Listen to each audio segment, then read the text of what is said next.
Je poserai la question aux Algériens en tant qu'ils sont des individus, car depuis que le monde est le monde, il n'y a jamais eu d'unité, ni à plus forte raison de souveraineté algérienne. Carthaginois, Romains, Vandales, Byzantins, Arabes de Syrie, Arabes de Cordoue, Turcs, Français, ont tour à tour pénétré le pays, sans qu'à aucun moment et d'aucune façon il y ait eu un État algérien. Il y a l'affaire du Sahara. Pour ce qui est du Sahara, notre ligne de conduite, c'est celle qui sauvegarde nos intérêts et qui tient compte des réalités. Quels sont nos intérêts? Nos intérêts, c'est la libre exploitation du pétrole et du gaz que nous avons découvert ou que nous découvririons. C'est la disposition de terrains d'aviation et de droits de circulation pour nos communications avec l'Afrique noire. En ce qui concerne la France, c'est un coup d'épée dans l'eau. Mais ce qui nous intéresse, c'est qu'ils sortent de ces accords, s'ils doivent se produire, une association qui sauvegarde nos intérêts. Si ni la sauvegarde ni l'association ne sont possibles du côté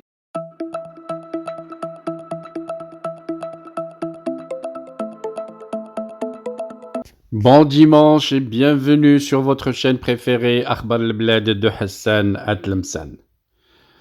Voilà donc, c'est le dimanche que tout le monde attendait, le jour du match retour entre la Renaissance sportive de Berkane et l'USMA d'Alger, le match qui a fait beaucoup de polémiques à cause des caporaux d'Alger qui ont voulu interdire l'équipe de Berkane, l'équipe marocaine, de jouer avec son maillot officiel qui porte la carte du Maroc actuelle. Quand je dis actuelle, bien entendu sur le plan diplomatique, tout le monde me comprend, car les frontières réelles du Maroc, les frontières légitimes, vont au-delà de ces frontières que nous refusent les caporaux d'Alger. Ils le refusent et ils savent très bien pourquoi. C'est comme l'a dit Houari Boumediene, un caillou dans les chaussures.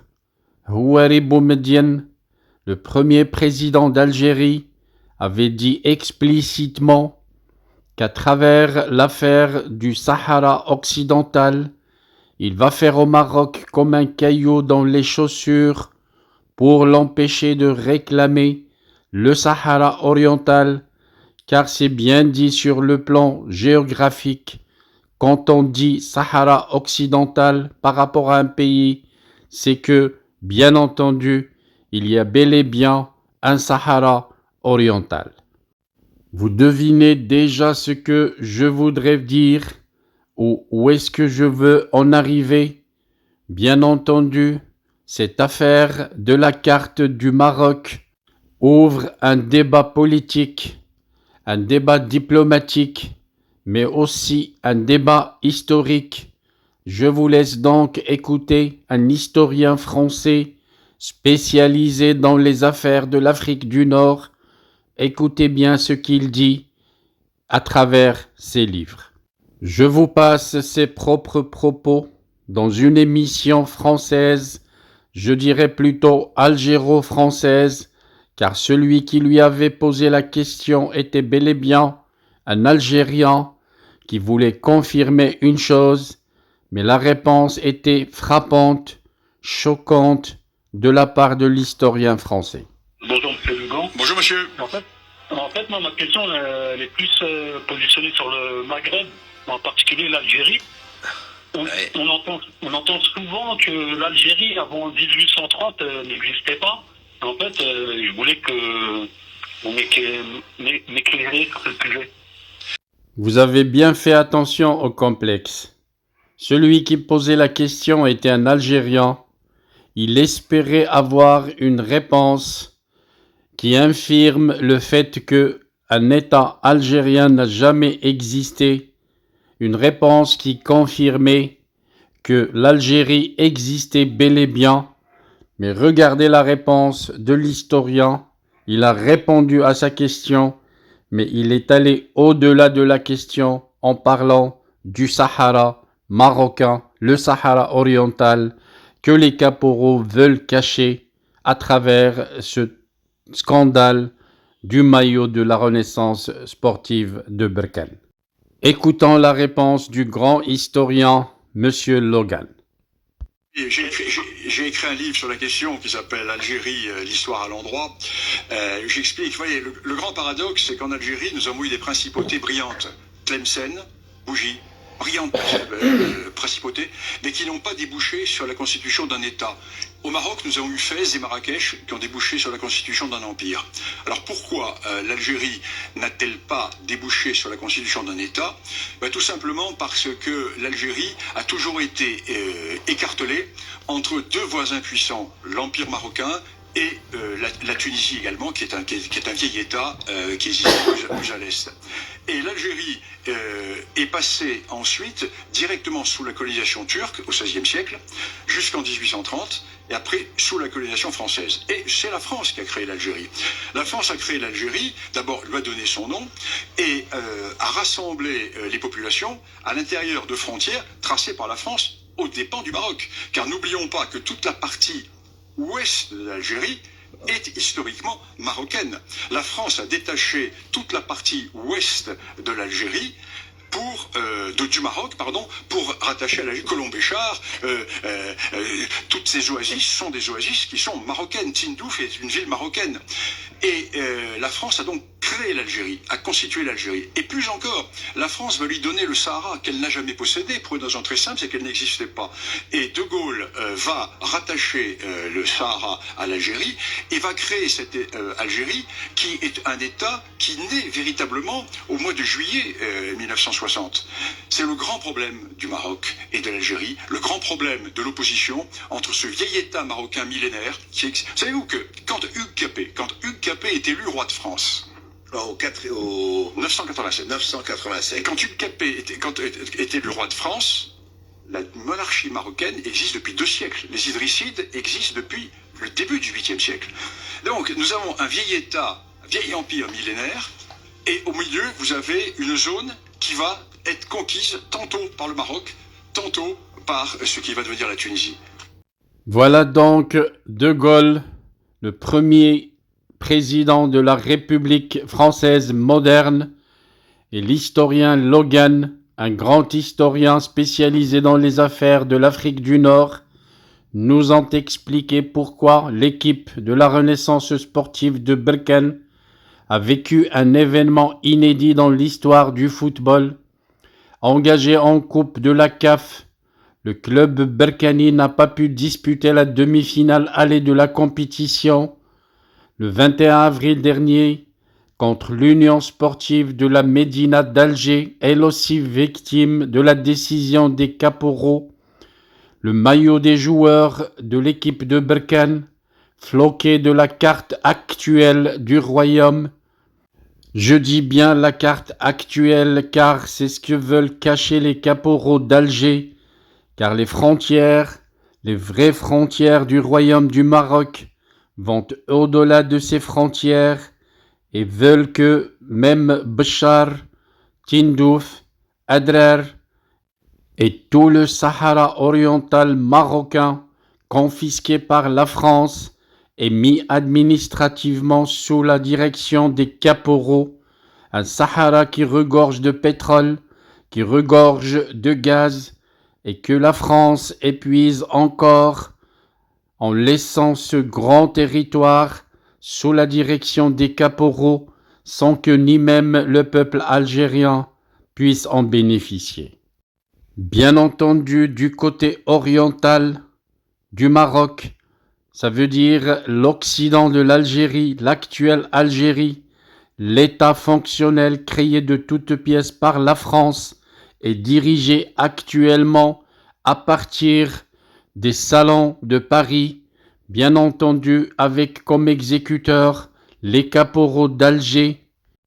Je dis bien que si l'Occident de cet État Algérie a été pris au Maroc, par contre à l'est de l'Algérie, ça veut dire l'Occident, la partie occidentale de la Tunisie, c'est tout un territoire qui a été pris à la Tunisie et qui a été rattaché à l'Algérie, le pays fonctionnel imaginaire créé de toutes pièces par la France.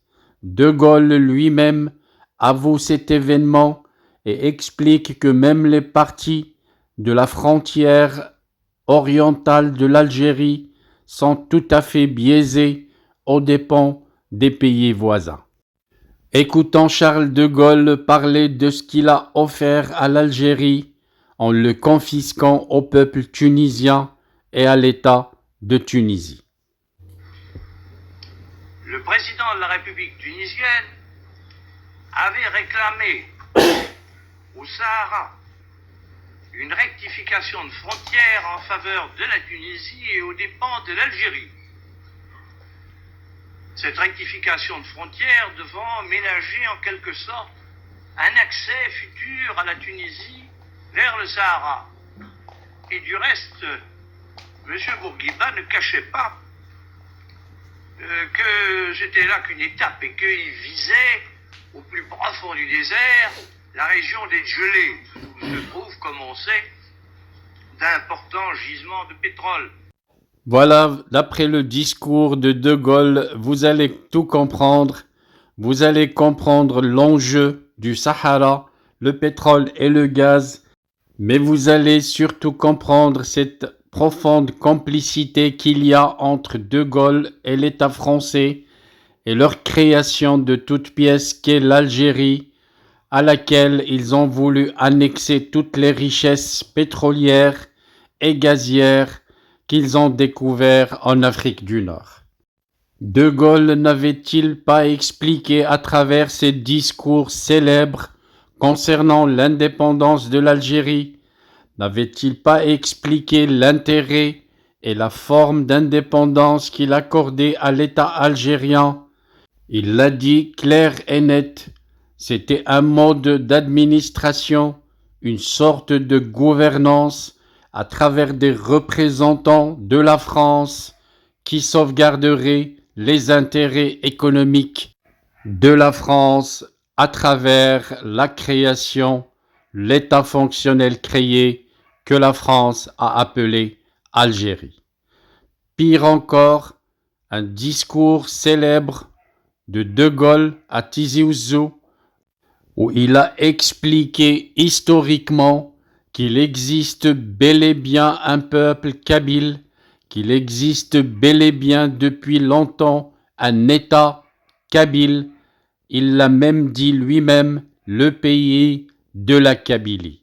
Écoutons De Gaulle parler de l'État kabyle, écoutons-le après parler de ce qu'il a entretenu comme accord avec ses représentants, ses caporaux, les mercenaires de la France qui dirigent actuellement l'Algérie et qui ont créé tout ce scandale footballistique qui devrait rester loin des politiques et de toutes les magouilles d'ordre politique. Je veux dire combien je suis heureux de me trouver ce matin chez vous, dans ce noble et beau pays de Kabylie. Tous, nous sentons combien, après tant d'épreuves, vive la Kabylie! Voilà, vous comprenez donc très bien pourquoi ces caporaux qui dirigent l'Algérie tremblent à chaque fois qu'on parle de cartes, tremblent et paniquent à chaque fois qu'on parle de frontières. Ils n'ont rien, ils n'ont fait que prendre le territoire de plusieurs pays qui constituaient l'Afrique du Nord, et la France en a fait un État fonctionnel et les a mis comme des gardiens, bien entendu des gardiens qui doivent sauvegarder les intérêts de la France, et à chaque fois qu'il y a danger, ils doivent réagir sous les directives, bien entendu, de l'Élysée.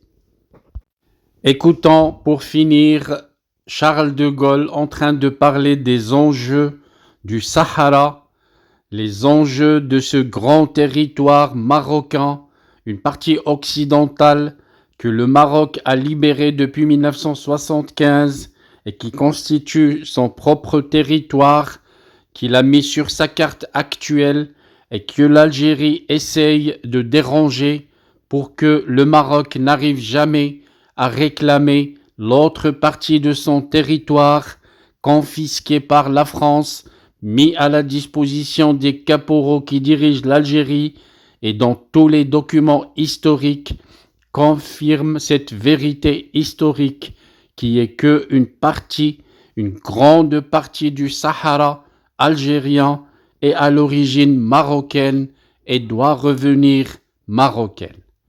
Écoutons Charles de Gaulle expliquer l'enjeu économique et pétrolier de ce grand Sahara. Et quels sont nos intérêts? Nos intérêts, c'est la libre exploitation du pétrole et du gaz que nous avons découvert ou que nous découvririons. C'est la disposition de terrains d'aviation et de droits de circulation pour nos communications avec l'Afrique noire.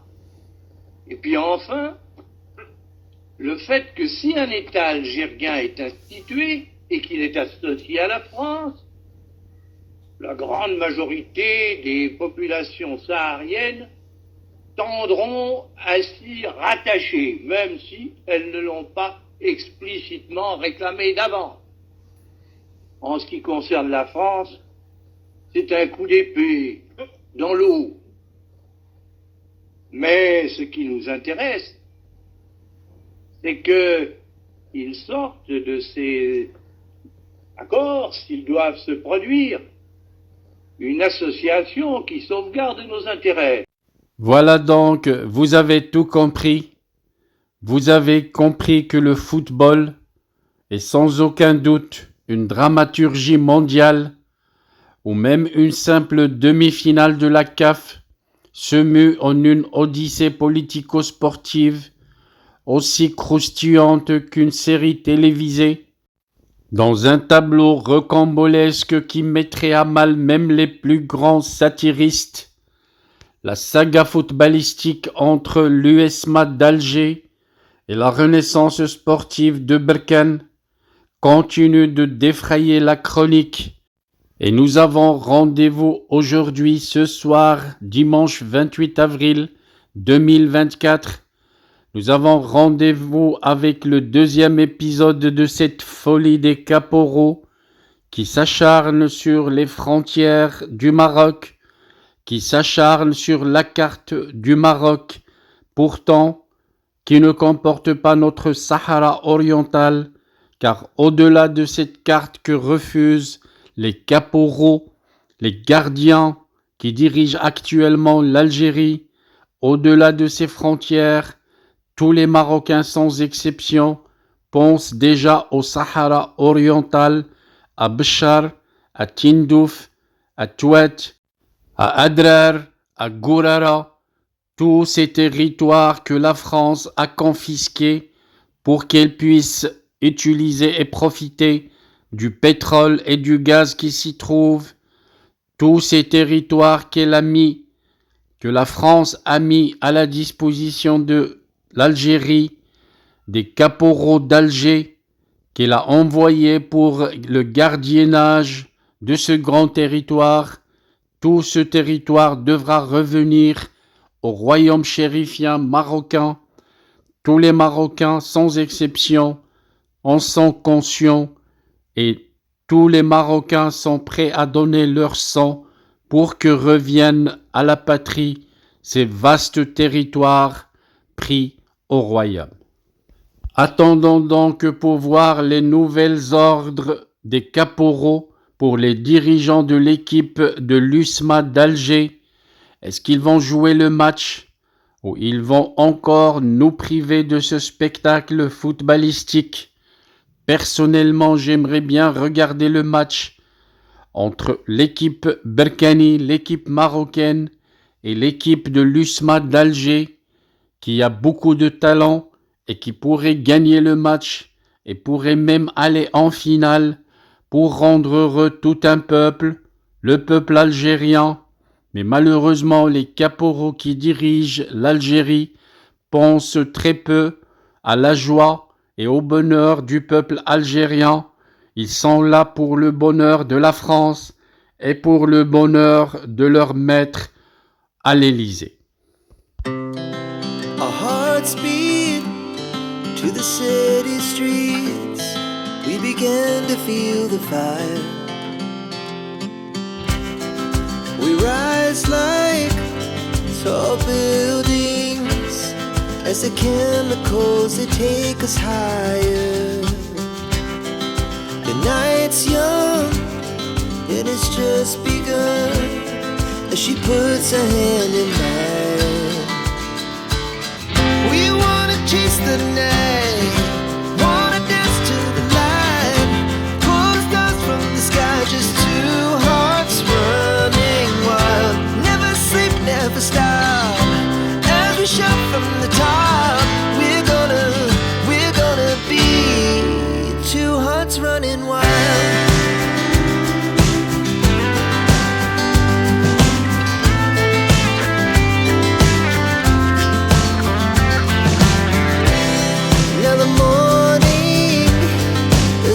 Afternoon, we lay awake in bed.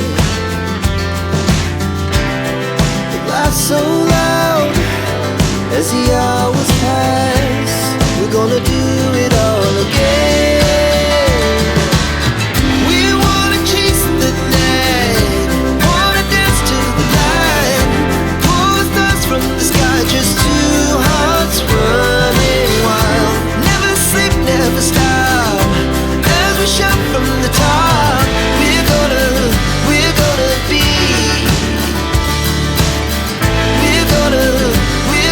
be two hearts running wild.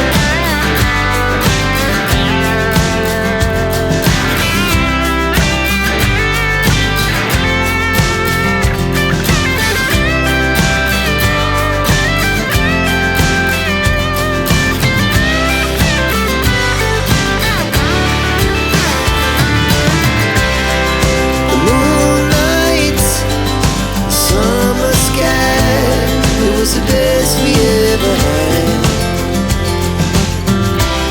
and we'll stay on forever. We'll never have regret.